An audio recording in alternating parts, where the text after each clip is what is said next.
Bonjour à tous, j'espère que vous allez bien. On se retrouve aujourd'hui pour un nouveau message sur notre chaîne YouTube Tout est possible avec Jésus TV. Et le thème de ce message, c'est l'importance de l'église locale et plus précisément celui de l'enseignement. Dans Acte 2 au verset 42, il est écrit « Ils persévéraient dans l'enseignement des apôtres, dans la communion fraternelle, dans la fraction du pain et dans les prières. » Et l'importance d'aborder le sujet de l'église locale, et plus précisément celui de l'enseignement, c'est que lorsque l'on a accepté Jésus dans notre vie, lorsqu'on a décidé de porter notre foi vers lui, on s'est dirigé dans des églises, tu t'es certainement dirigé dans une église, et à ce moment-là, il y a vraiment deux grands sentiments et deux grandes choses qui se passent lorsqu'on arrive dans une église, c'est qu'il y a tout un côté qui est positif et tout un côté qui est négatif.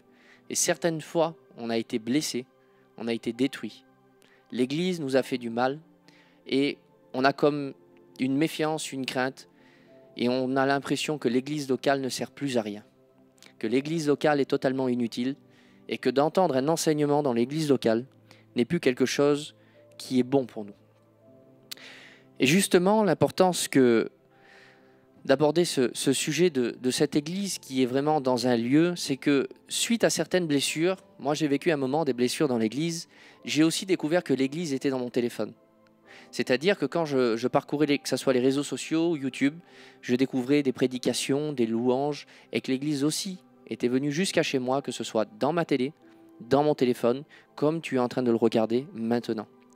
Ça fait peut-être plusieurs semaines ou mois que tu suis notre chaîne, mais en tout cas, tu as compris que l'église, c'est partout, ce n'est pas qu'un lieu. Mais le souci qu'il y a aussi, c'est que certaines fois, quand on a trouvé l'église dans les réseaux, on se dit que l'église locale n'est plus importante. Et ce message a pour but de t'aider, de t'encourager et te faire réaliser que l'église locale est importante. Et il va y avoir plusieurs séries de questions auxquelles je vais répondre. Et la première, c'est comment faire quand on est découragé. Quand on est découragé, qu'on a perdu tout courage, qu'on a été détruit et qu'on a été blessé, eh bien le texte commence comme ça, dans Acte 2, 42, « Ils persévéraient dans l'enseignement des apôtres ». La foi vient de ce qu'on entend. Et des fois, le découragement est créé parce qu'on n'entend plus. Quand on s'isole, quand on reste seul et que l'Église nous a fait du mal, on coupe nos oreilles à tout enseignement. On coupe nos oreilles à toute la parole qui peut venir jusqu'à nous et qui peut vraiment créer la foi. Et le découragement et l'incrédulité peuvent être créés justement par ton isolement. Pourquoi ? Ce qui est important de comprendre, c'est que Jésus a dit « Faites des nations des disciples ». Et dans le mot « disciple », il y a le mot « discipline ». La discipline, une fois j'ai écouté cette définition et c'est quelque chose qui est magnifique, c'est faire quelque chose que l'on n'aime pas comme si on l'aimait. Et il y a certaines fois, on n'aime plus être enseigné. On n'aime plus aller à l'église. On n'aime plus être en contact de certaines personnes. Mais la discipline, c'est que si Jésus a demandé qu'on soit à l'écoute de ses enseignements et que ces enseignements aujourd'hui sont déversés par des ministères établis sur ton église, sur l'endroit où tu te trouves, il ne faut pas avoir peur de persévérer dans ce lieu. Il ne faut pas avoir cette crainte et ce relâchement, ces blessures de s'isoler, se mettre seul et de ne plus y aller. Et on pourrait dire c'est presque injuste. Pourquoi moi je devrais persévérer ? Pourquoi moi, avec ce que je vis ou des choses que je ne comprends pas dans l'église, je devrais continuer à avancer ? Eh bien, je voudrais te dire qu'en Acte 2, quand l'église est née, qu'elle a commencé avec la première effusion du Saint-Esprit, avec la première fois que le Saint-Esprit s'est manifesté avec puissance, il est déjà écrit « Il persévérait ». Ça veut dire que même que tu as vécu des temps forts dans le Saint-Esprit, des moments de puissance, de gloire, et que tu n'as plus envie, il est écrit « Persévère dans l'enseignement des apôtres ». Persévère à être enseignable. Persévère à pouvoir être enseigné. Il y a plusieurs façons d'être enseigné. La Bible nous enseigne, l'enseignement des apôtres se trouve entièrement dans les Écritures. Mais l'église locale est aussi un choix établi de Dieu pour être enseigné. Et on va passer ensemble à la deuxième question. Pourquoi croire aux enseignements après avoir été mal enseigné? C'est une question qui pour moi avait été très difficile. C'est que quand on est blessé par un endroit ou que on a été mal, pourquoi continuer à être enseigné dans ce lieu? Eh bien, certaines fois, il faut accepter que l'Église n'a pas toujours tout compris, que le pasteur n'a pas toujours tout compris. Il ne faut pas laisser certaines maladresses, certains traits de caractère, certaines difficultés nous empêcher d'être enseignés. Il ne faut pas oublier que l'Église sera toujours composée d'hommes. L'humain restera toujours humain sur cette terre. Au plus spirituel que nous pouvons être, il y a des moments où nous manifesterons parfaitement ou presque parfaitement, tout dépend de certaines personnes, le caractère de Jésus, où on a l'impression de se dire, j'ai l'impression de voir Jésus sur terre en ce moment, cet homme est rempli d'amour, il est gentil, il est bon, il me comprend, il a une sagesse. Et certaines fois, on est juste nous-mêmes, avec nos difficultés, nos mauvais caractères, notre chair, et avec ses combats. Et des blessures peuvent se créer. Et des chrétiens peuvent être découragés. Mais je voudrais te dire, ne te décourage pas. Persévère dans l'enseignement et ne te laisse pas capturer par cette spirale d'incrédulité qui veut t'isoler et t'empêcher de continuer à croire que Dieu établit des hommes, que Dieu établit un enseignement et que c'est encore possible pour toi d'être béni dans l'église où tu te trouves. Persévérer, c'est croire. Quand tu persévères dans une direction, tu continues de croire que c'est possible de vivre des choses extraordinaires dans l'église dans laquelle tu te trouves. Pour apporter un équilibre et être clair dans l'objectif de ce message, l'objectif de ce message n'est pas de maintenir des personnes qui sont dans un système ou qui pourraient être manipulateurs, dominants, sectaires. Non, je parle de l'église de Jésus. Cette église où tu sens que le cœur de Dieu bat, mais que certaines fois, tu as été déçu. Certaines fois, tu as été blessé. Ne laisse pas les certaines fois t'empêcher de vivre ce que Jésus veut que tu vives là où tu es. J'aimerais qu'on passe encore ensemble à une autre question. C'est l'enseignement des apôtres, c'est quoi? Dans le livre d'1 Timothée, lorsque Paul écrit à Timothée, il décrit clairement qu'est-ce que l'enseignement, qu'est-ce que la doctrine, parce que c'est quelque chose qui justement divise, bloque, mais beaucoup d'incompréhension. Mais lorsqu'il écrit la toute première lettre à son étudiant, il est en train de lui... Je pensais que quand je vois cette lettre, je me dis il va structurer l'Église. Il va structurer l'Église, il va amener le rôle du pasteur, le rôle du diacre, comment organiser les choses, comment avancer, la doctrine pour aller plus loin. Mais je voudrais vous lire ce qui se trouve dans 1 Timothée au chapitre 1 et à partir du verset 3. « À mon départ pour la Macédoine, je t'ai encouragé à rester à Éphèse pour donner instruction à certaines personnes de ne pas enseigner d'autres doctrines et de ne pas s'attacher à des fables, des généalogies sans fin qui produisent des controverses au lieu de servir le projet de Dieu qui s'accomplit dans la foi. Le but de ces instructions, et c'est là que c'est important, c'est un amour qui provient d'un cœur pur, d'une bonne conscience et d'une foi sincère. Certains se sont écartés de cette ligne et se sont égarés dans des discours creux. Ils veulent être des professeurs de la loi, mais ils ne comprennent rien à ce qu'ils disent ni à ce qu'ils affirment avec assurance. Je voudrais te dire qu'en priorité, l'enseignement des apôtres, le but de ces instructions, Paul est en train de dire, c'est un amour qui provient d'un cœur pur et d'une bonne conscience et d'une foi sincère. Je le répète, un amour qui provient d'un cœur pur, d'une bonne conscience et d'une foi sincère. Voilà la première ligne de conduite que Paul rappelle à Timothée comme étant l'enseignement des apôtres, la doctrine de l'Église, c'est celle d'aimer. si l'enseignement que tu reçois, si la doctrine que tu recherches n'est pas basée sur un amour et un cœur pur, eh bien Paul dira que c'est un discours qui est creux. C'est quelque chose qui est comme une fable, qui n'a aucun fondement, qui n'a aucune valeur et qui n'est pas bâti sur Christ. Si tu as été blessé par ton Église, mais que le message de ton Église c'est d'aimer, que le message de ton Église c'est d'avoir un cœur pur, alors je voudrais te dire, ne laisse pas tes blessures te faire oublier que l'Église locale est importante, qu'il y a un message, un enseignement pour toi. N'aie pas peur de persévérer dans un endroit où on aime, dans un endroit où Jésus est au centre.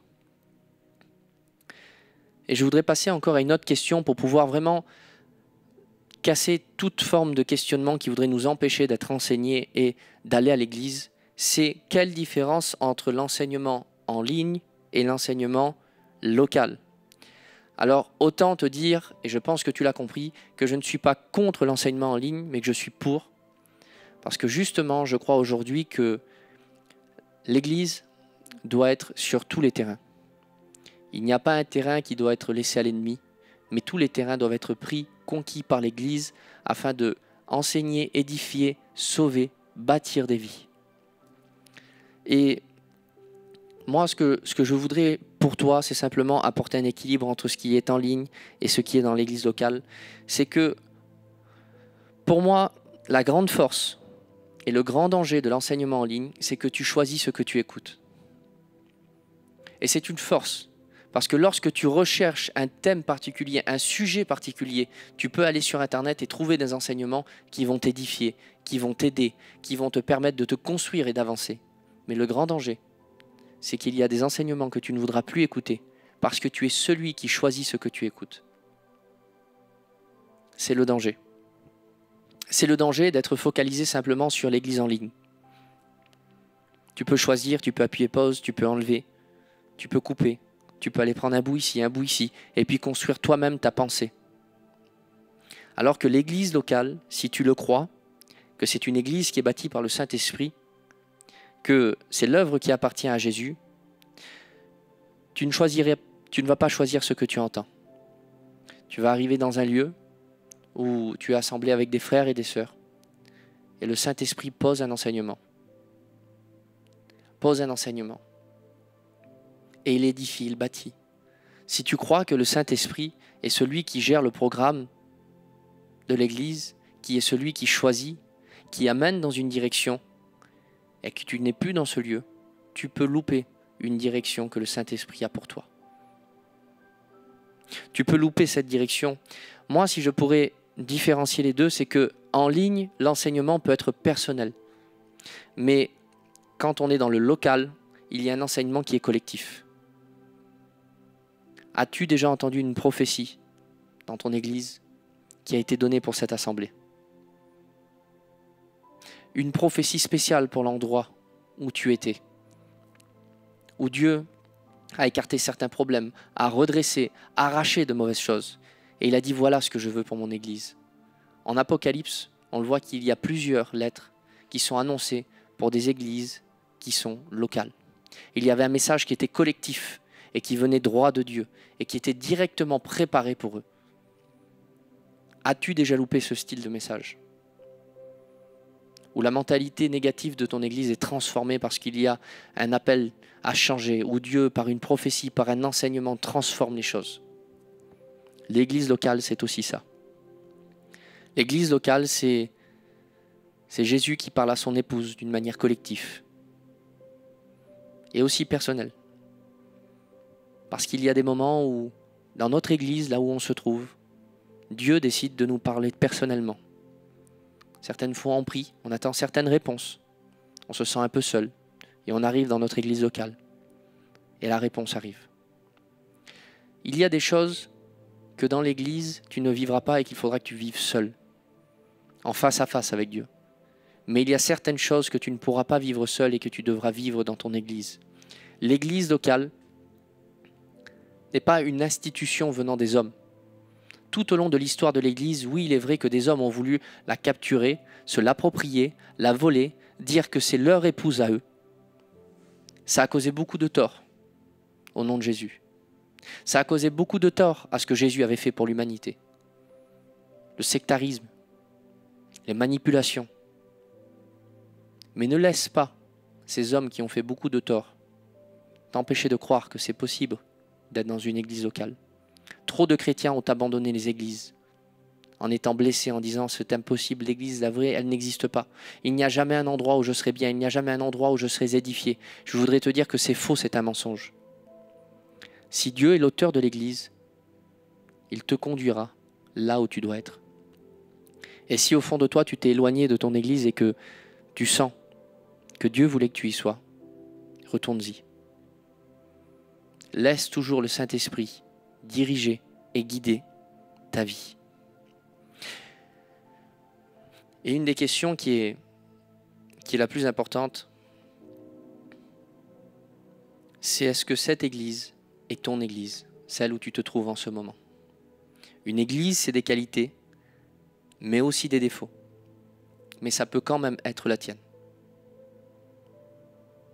Un des grands dangers, lorsque on a une conception très précise de l'église, c'est de vouloir une église à notre image, à notre pensée, notre mentalité, notre vision.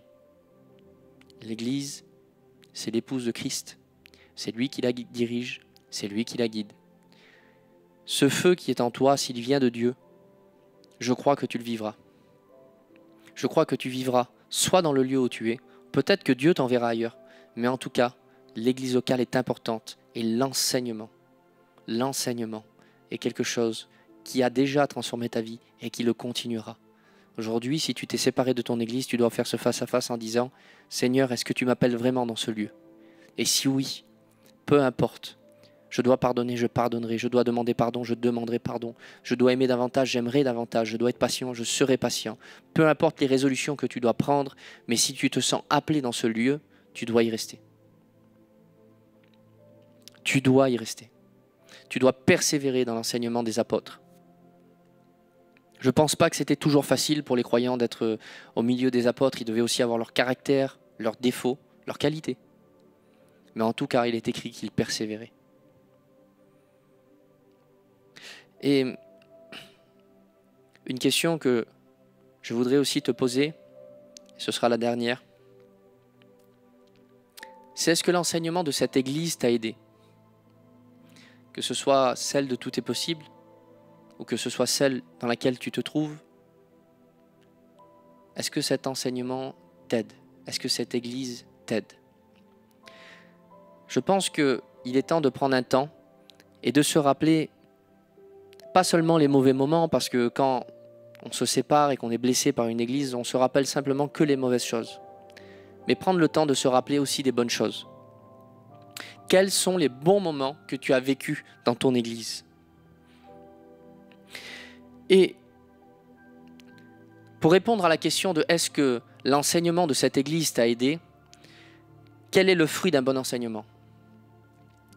Le fruit d'un bon enseignement, c'est de te faire progresser dans ta relation avec Jésus. Progresser dans ta relation avec Jésus. L'enseignement de l'Église, un bon enseignement, ne te bloque pas dans une mentalité, ne te bloque pas dans un lieu simplement, mais il t'amène à Jésus. L'enseignement est fait pour diriger l'épouse vers l'époux, à préparer l'épouse pour l'époux. Si l'église dans laquelle tu te trouves veut te préparer à l'époux, veut te connecter en direct dans ta relation avec Jésus, je voudrais te dire que c'est un bon enseignement. L'enseignement a pour but d'amener les croyants à Jésus et de respecter les commandements que Jésus nous a donnés. Ce n'est pas toujours facile, mais il faut persévérer. Ce n'est pas toujours facile d'aller à l'église, ce n'est pas toujours facile d'avancer avec le caractère des uns et des autres, mais je voudrais te dire que c'est possible. Si je te parle de moi, je suis allé dans plusieurs églises et tout au long de mon parcours, dans des églises qui sont différentes, j'ai été béni, mais j'ai été aussi blessé. Mais lorsque l'église te connecte avec Jésus, je peux te dire que c'est une église qui a un bon enseignement. Mais lorsqu'il y a des églises qui te déconnectent avec Jésus, qui te connectent simplement avec des pasteurs, avec des enseignants, apôtres, prophètes, peu importe le ministère, s'il y a un seul médiateur référent entre Dieu et les hommes, je voudrais te dire que oui, il est vrai que cette église ne t'apporte pas un bon enseignement. Le pasteur, l'apôtre, le prophète dirigent vers l'époux. Je crois que tout au long de ce message, tu as senti comme des paroles tapées sur ta vie. Peut-être même senti une sensation qui était physique. Tu avais l'impression que ça te tapait, qu'il y avait des choses qui cassaient. Eh bien, je crois que c'est les mauvaises mentalités qui sont en train de se transformer. Tu sais, l'ennemi, son objectif, ce ne va pas toujours être de nous amener des péchés qui sont extraordinaires devant nos yeux et qui sont visibles. Le diable, ce qu'il veut s'attaquer, c'est à notre relation avec Jésus. Et comment il peut s'y prendre? Une des façons dans lesquelles il peut se prendre, c'est de nous couper avec l'enseignement des apôtres. Couper avec l'enseignement qui nous a été donné. Parce que la foi vient de ce qu'on entend, et ce qu'on entend vient de la parole de Dieu. Et lorsque tu arrêtes d'entendre, alors il est possible que ce soit l'incrédulité qui prenne le dessus. Ça fait trop longtemps que tu te trouves dans un circuit d'incrédulité où tu ne t'en sors pas. Je voudrais te dire qu'aujourd'hui, la balle est dans ton camp. Si tu as réalisé que l'enseignement de l'église où tu es, où tu étais, t'a aidé, t'a édifié, t'a encouragé, t'a béni, t'a amené jusqu'à Jésus, mais que tu as été blessé, pardonne, avance. Il n'est pas bon de rester seul. Il n'est pas bon de s'isoler, d'être seul chez soi et d'écouter de temps en temps des enseignements que l'on choisit sur Internet. Je crois dans l'enseignement en ligne, ou sinon je ne prêcherai pas. Je crois dans l'enseignement en ligne, ou sinon tu ne serais pas en train de m'écouter. C'est important. On doit être sur tous les terrains. Mais tu dois être aussi dans le terrain de l'église locale. L'église locale est une équipe, comme une équipe de foot. Une très bonne équipe à 11 joueurs. Mais si elle en a 10, 9 ou 8, il lui manque quelque chose qui ne lui permet pas vraiment de progresser. Peut-être que ce qui manque dans ton église et que tu ne t'y retrouves pas, c'est toi. Parce que Dieu nous a choisis, nous a appelés pour de bonnes œuvres. Et peut-être que ce que tu dois transmettre dans ton église n'y est pas parce que tu n'y es pas. Tu es certainement la solution au problème de ton église. Lorsque l'on a une perception différente, une vision différente, elle peut être complémentaire, aider, avancer et transformer cette église qui vient, qui attend l'époux. Donc persévère dans ce que tu entends. N'oublie pas que l'église locale est importante. Et j'aimerais prier avec toi et pour toi. J'aimerais que quand je prie pour toi, tu puisses mettre ta main sur ton cœur. Et j'aimerais prier pour toutes les blessures qu'il y a eu dans ton cœur. Père, je te dis merci parce que tu as envoyé Jésus pour guérir ceux qui avaient le cœur brisé. Je te demande, Père, maintenant, d'apporter un baume de guérison dans le cœur de ceux qui ont été brisés par l'Église, par ceux qui ont été détruits par les églises. Seigneur, cette Église qui est la tienne, mais qui des fois fait du mal. Seigneur, apporte la guérison. Apporte la guérison qui vient du cœur. Que toute forme de poids, d'amertume maintenant quitte ta vie dans le nom de Jésus. Toute colère, tristesse, angoisse, tout poids qui veut se poser sur ton torse et t'empêcher de respirer à cause des blessures que tu as subies maintenant dans le nom de Jésus, tout part. Maintenant, j'aimerais que tu mettes ta main sur tes pensées, sur ton front, et j'aimerais parler maintenant à tes pensées. Maintenant, je veux briser tout schéma de pensée qui s'est installé, qui ne vient pas de Dieu. Je veux renverser maintenant tout schéma de pensée qui veut l'empêcher de se connecter à une église locale, qui veut s'empêcher d'être à sa place, qui veut s'empêcher de s'épanouir là où toi, Seigneur, tu l'as appelé. Seigneur, s'il te plaît, amène de la clarté dans les pensées et de la compréhension pour savoir où nous devons être, quelle est notre place et comment arriver, Seigneur, à ce but que tu nous appelles. Je te dis merci Saint-Esprit pour ce que tu fais. Amen. J'espère que ce message t'a béni. Je crois qu'il t'a béni. Je crois qu'il t'a transformé. Et qu'à partir d'aujourd'hui, l'église que tu as abandonnée, eh bien je crois que tu ne seras plus seul. Dieu est celui qui gère toutes choses, qui dirige toutes choses. Et Dieu est le Dieu de tout. Accroche-toi à lui et il te dirigera là où tu dois être. Que Dieu te bénisse et à bientôt.